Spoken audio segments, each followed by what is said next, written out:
With the right armaments, Ragnar with Scipio is still the second best infantry march in Rise of Kingdoms, but the question is, just because they're the second best march doesn't necessarily mean that they're any good anymore. So today, let's take a deep dive into the Ragnar Scipio pairing to figure out if this commander pair is still worth using in 2026, or is this commander pair in Rise of Kingdoms finally dead? But first, what's going on, guys? Cheers. Now, as you guys know, I'm a sponsored partnered creator with Rise of Kingdoms, so if you want more raw content, consider subscribing down below, and let's jump right in here because, as you will probably see flash across the screen a bunch throughout this video, we are currently fighting right now at pass 7 in my kvk, and I'm taking a quick break to film this video, but we're going to take a look at some of my stats throughout this kvk to see which of my marches actually has been performing really well, and how well in particular did Ragnar Scipio perform compared to everything else. Because honestly, this is the first kvk where I actually do feel like Ragnar Scipio is underperforming my expectations, at least compared to recent kvks, and I think I know why, and it's important to talk about because I don't want you guys investing in this commander pairing going into 2026 with the wrong expectations, especially because we have new infantry commanders coming down the pipeline probably this month. Like, we should hear about these new commanders any day now at this point, and if you guys want to know what my predictions are for the newest infantry commanders, check it out on the channel. I posted it a couple of weeks ago. But first, before we do anything, let's take a look at my equipment and my armaments for my Ragnar Scipio, because as you guys can see, I've got decent gear on this commander pairing, right? I don't think anybody would look at this and say this is utter garbage. Could it be better? Absolutely. But is it really like the worst thing ever? No. If you're just open fielding, I think this is completely fine. You'll see here we're running the 4-piece set for the 10% march speed, and we're going to talk more about that later in this video. I can't scroll up enough, but you guys know this is a 4-piece set bonus. Okay, you know that. Anyway, let's take a look at the armaments here. We're rocking the wedge formation with Hunter, Boiling Blood, Eclipsed, and Artisan, and we've got really solid stats. It's well distributed throughout attack, defense, and health. All damage would probably be better here, but I think 12.4% health is quite good. So especially when we're talking about Ragnar Scipio being a pretty tanky pairing. I mean, we have 40% defense on the Ragnar, and then the Scipio is where we get all of our attack, 40% attack, and 20% of health when we're fighting another troop on the map. So really, when you compare the skills of these two commanders, they actually do complement each other shockingly well. I mean, they're both very tanky, reducing the amount of normal damage you take, the amount of skill damage you take. You also reduce the skill damage that you take on the 4th skill of Scipio, plus you get a shield. And on top of all of that, this is a double AoE pairing. Both commanders are dealing a ton of AoE skill damage on their active skills. So if all of that is true, what is the point of this video? Why am I questioning the viability of Ragnar Scipio? Well, this is where we need to take a look at my Ragnar Scipio's performance in my current kvk, and this is what's going to show you why I'm feeling a little bit iffy about Ragnar Scipio in my current kvk. Now, I'm actually going to be really annoying, and I'm not going to reveal all of my kills for all of my commanders in this video, because as I always do at the end of kvk, I will do a recap and we'll go over all of my marches and how everything performed. But I will give you guys a little bit of a sneak peek here and let you know that this list is ordered by the most kills to the least kills. Okay, so there's a little bit of a spoiler there for my end of kvk video that will come in the next couple of weeks. But for the purposes of this video, I will reveal the number of kills that I gained from my Ragnar Scipio, and as you can see, we have 1.71 million kills gained for each of these commanders because they were both paired together throughout the entirety of this kvk. There's no point in breaking these commanders up, in my opinion. I just don't see it. I don't know why you would do that, or who you would even pair with who, unless you're pulling out the Guan Yu or something like that because you never invested in Ragnar. I have no idea. But anyway, if you want, using this information, you can try to extrapolate what you think the kills will be for the rest of these commanders. And I will say, some of the commanders at the bottom of the list, I didn't even use this kvk. They're just here from last time. But anyway, so in total, this march has pulled down 3.4 million kills, which honestly isn't that much in my opinion when you start to consider that I have invested more in my infantry gear than pretty much anything else. And of course, this isn't my best performing infantry march anyway, but even still, I feel like this should be pulling down more kills. Like we just said, it's kind of a match made in heaven in terms of being super tanky, having a ton of stats, and it's double AoE. So what exactly is going wrong here, and why is it not performing as well as my other infantry march, as my archer march, or even as my cavalry marches here? Because I will say, in this kvk, I've been running my Achilles with Gangemchan pretty much the entire time. I've experimented a little bit, but that's mainly been my best cavalry pairing, and my King Arthur has had a couple of different secondaries, mainly Philip, mainly William, and I've noticed that my King Arthur actually hasn't been performing performing to my expectations either, and I have an entire theory and reason why that's happening, and it's actually completely logical. That'll be a topic for my end of kvk video, where we will talk about why my King Arthur actually seems to be underperforming for me personally. So to see my Ragnar Scipio performing worse than my King Arthur, which I'm already feeling like, you know, as my second cavalry pair, he is performing lower than my expectations as well, this is where I really started to question the viability of Ragnar Scipio to begin with. Okay, so let's actually take a look at why I think Ragnar Scipio is actually underperforming for me, and why he may be underperforming for you guys as well. Okay, the first thing that we have to talk about, and this is the elephant in the room, and this is the elephant that has been in the room since Ragnar was first revealed, and that is the 10% march speed on the second skill. This is not enough march speed. It was just barely passable when he landed in the game, but things have changed since then. Now, he does have a march speed drain here for 2 seconds, and this does actually trigger pretty often, but this doesn't do anything for you when you are first entering battle and when you are trying to leave battle. And this is the biggest problem with Ragnar, because Scipio himself can't really compensate here, right? Because on a base level he has 15% march speed. The sort of standard right now for the meta is 20%. If you are outside territory, you get another 10% to make it 25, which is nice, but let's assume that you're always outside of territory. That's 25 plus 10 is 35%, and when we compare that to a lot of other commander pairings here, 35% just doesn't stack up, right? We have 20% on Bai Chi, and we have 20% on Liu Che, so that's 40%, right? And that's kind of the standard when it comes to march speed in the current meta. If we look at, well, really the only exception here is the archers with Emperor Jin, because he's always paired with either Zhuge Liang or YSG, but the difference is that Emperor Jin paired with Zhuge Liang or YSG is the best commander pair in the game when you look at their actual kit, right? So while they are slow, they are archers, which is a little bit faster than infantry, especially if you have the tier 5 boots here, but again, they're also the best march in the game. So where they lack in march speed and mobility, they make up for it by just farming the most amount of kill points out of anything on the field. But then we look at Achilles and we notice that he's got 20% march speed, and we look at Gangam Chan and we realize he's got 20% march speed, and we look at King Arthur and we realize he has 20% march speed, and so the picture is being painted pretty clearly here. And when we look at the meta that Ragnar landed in when he first started being paired with Scipio, he was in a meta that did not include Emperor Qin. He was in a meta that did not include Bai Chi. He was in a meta that did not include Achilles or Gangam Chan, right? And so in that meta that Ragnar landed in, the best archer march was Zhuge Liang with Hermann Prime, right? And if we look at that march, guess what? We've got 15% march speed, which is much more on par with the 10% that we see on Ragnar's kit. Same thing with cavalry. We were seeing people run around with Hua and Joan of Arc Prime, right? Well, Hua has 15% march speed, and Joan of Arc Prime has what, 10%, and then another 10% outside of territory, right? So when we're looking at the march speed across the board for a lot of these commanders, I mean, even if we look at William here, he also has 15% march speed, and a lot of people would pair him with their Nevsky, right? Or you would flip those around, you would do Nevsky Joan with the Hua William. And so my point of all of this is, not only was Ragnar kind of slow from the jump, he was slow in the meta he landed in, but now at the beginning of 2026 and even at the end of 2025, the rest of the meta has gotten faster. Everyone who's running only one archer march ditched their 15% march speed Hermann Prime for a 20% march speed Emperor Jin, and the cavalry commanders who were already fast before now have even more march speed than they had in the meta that he found himself in. So it's not that Ragnar got slower, it's that everything around him got faster, and that makes it a lot harder for Ragnar to stack up the kills in the 2026 meta compared to the 2025 meta, especially before Emperor Qin came into the game, because if you're slow to enter combat, you're going to be one of the last things to hit the target, and the way that people fight in Rise of Kingdoms hasn't changed that much. I mean, we're not really in the hit and run meta anymore, but a lot of open field fights still have a back and forth, right? There's still going to be, you know, you go into the enemy ball, you deal some damage, and then when you extend too far, you're going to retreat back to your territory, right? And that back and forth is how Rise of Kingdoms has always played. And so with Ragnar being a lot of times the last thing to hit and the last thing to leave, right, he's spending less time in combat than pretty much anything else that you have on the field. And when you're spending less time in combat, not only are you going to be getting less normal attacks and less active skills off, but also you're going to be the slowest thing going to retreat, especially because this march speed vampire effect here, this march speed drain on the enemy, is only for 2 seconds, right? And so while everything else is exiting combat and getting away safely, your Ragnar Scipio might be the last thing that gets snared by a march speed reduction, right? I've also noticed in this KVK my Emperor Qin with Zhuge Liang is getting slowed quite a bit as well. Now, for those of you that don't know, I am in the Song of Troy KVK, and so a skilled player on the enemy team that uses the Violent Waves Poseidon skill is really going to crush any sort of momentum that you might have, especially with your slower marches like your Ragnar Scipio or your Emperor Qin with YSG or Zhuge Liang. I can't stress this enough. Violent Waves is very, very powerful if it's in the hands of somebody who knows what they're doing, they time it correctly, they're strong enough to take advantage of it. This slowdown is very, very strong. So again, in a world where this march wasn't really that fast to begin with, and the rest of the meta got faster, and not only did it get faster, it got stronger, right? I mean, cavalry are in a way better spot right now than they were when Ragnar Scipio landed in the game. Same thing with archers with their Emperor Qin. They're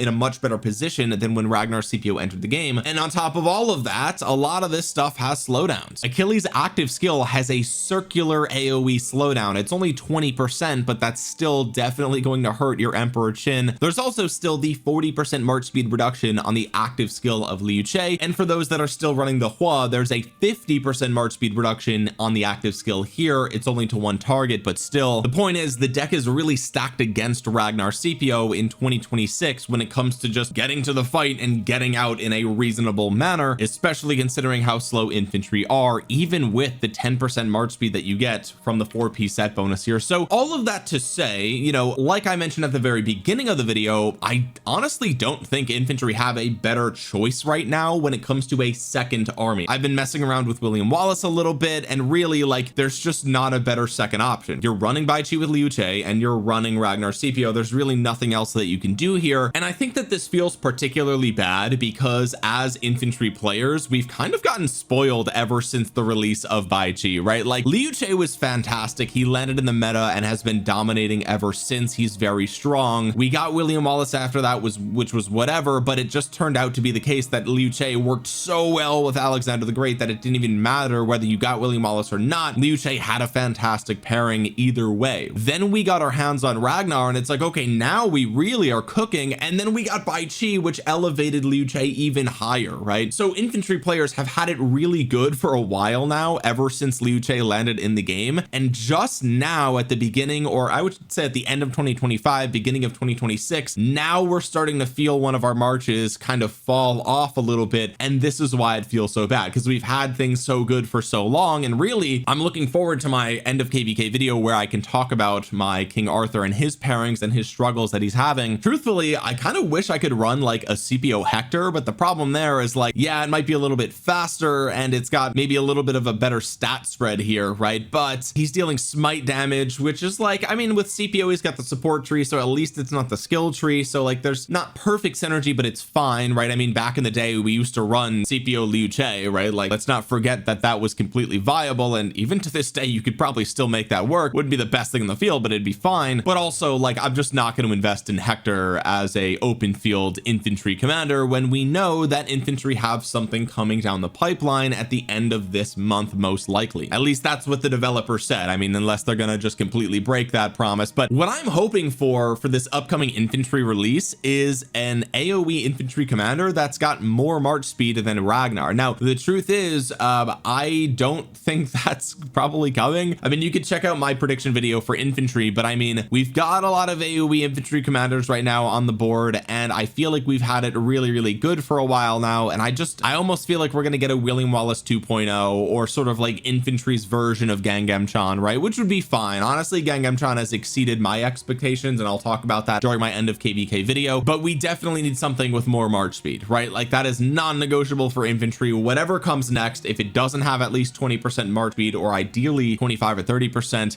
it's kind of a non-starter. And so really, I hope that we get that at least, but it'll be really interesting to see what this next thing is, right? And especially, you know, like, is it going to be something that pairs really well with Scipio? Because again, the next infantry, it's going to be smite damage. You know it, I know it, everyone knows it. So it's not going to be a perfect swap out for Ragnar or Scipio. So if it's smite damage, are we going to be kind of like forced to run run William Wallace here and then completely bench the double AoE skill damage? I mean, that's possible, right? Like, is it actually the case that this double AoE, even though it's good in every other way, it's just too slow to even be viable? Is that's totally possible, right? We may actually just be forced to use William Wallace with this upcoming release just because it's smite damage, and we'll have to wait and see. Maybe it'll be good, maybe it won't be, I don't know. But one thing is for certain, I am really looking forward to whatever infantry have coming next, because for the first time in a long time, I do feel like my second infantry march is not performing up to my standards. Now, all that to say, right, if I do go back and I look at the performance of my Ragnar Scipio, is it the worst thing in the world? No, it's actually not. It's not like this is like performing like garbage, right? But in previous KVKs, it went from trading positive most of the time to trading closer to even, right? It's, you know, sometimes it's a little bit positive, sometimes it's a little bit negative, sometimes it's really positive, and then there's times where it's definitely very negative for Ragnar Scipio, right? And so when you have a march that goes from trading consistently positive to closer to consistently breaking even,